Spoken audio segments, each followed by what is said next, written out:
హిందూ పురాణాలలో బ్రహ్మాండాన్ని కొన్ని లోకాలుగా విభజించారు.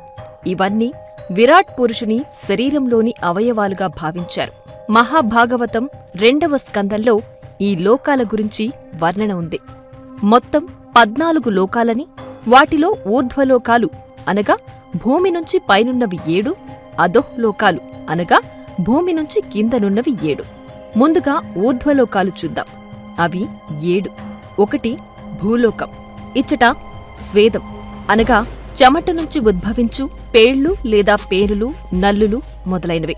ఉద్భిజాలు అనగా గుడ్డు నుంచి ఉద్భవించు పక్షులు, అలాగే జరాయుజాలు స్త్రీ పశువుల గర్భం నుంచి ఉద్భవించు మానవులు, పశువులు. నీటిలో నివసించే జలచరాలు మొదలైనవి ఉంటాయి.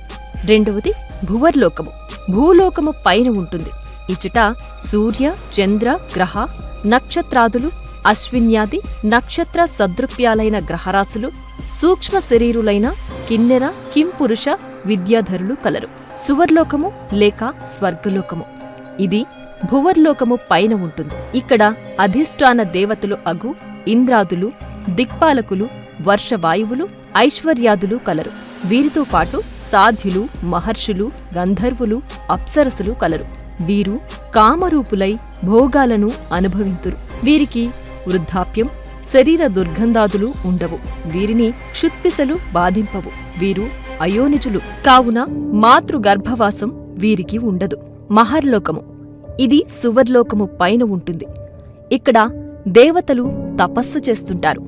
ఎలా స్వర్గలోకంలోని దేవతలు దివ్య సుఖాలను అనుభవిస్తున్నారో అవన్నీ ఇక్కడ తపస్సు ద్వారా పరిపూర్ణంగా అనుభవిస్తుంటారు. జనోలోకము. ఇది మహర్లోకము పైన ఉంటుంది. దీనిని కొందరు సత్యలోకమని కూడా అంటారు. ఏ స్త్రీ భర్త మరణానంతరం సహగమనం చేస్తారో ఆమె పవిత్రశీల ప్రభావంతో ఆమె పతికి అన్య జన్మ ఉన్నప్పటికీ జన్మరాహిత్యం కలిగి సతీ పతులిరువురు ఈ జనలోకంలో సుఖశాంతులతో వర్ధిల్లురు. ఇక్కడ అయోనిజ దేవతలు కూడా తపమాచరిస్తుంటారు.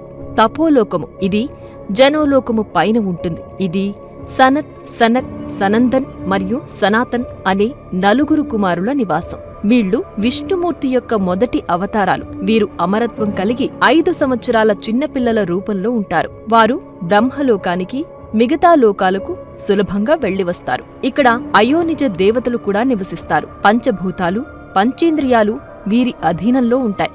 కైలాసం, వైకుంఠం, మణిద్వీపం, స్కందలోకం ఇచ్చటనే కలవు.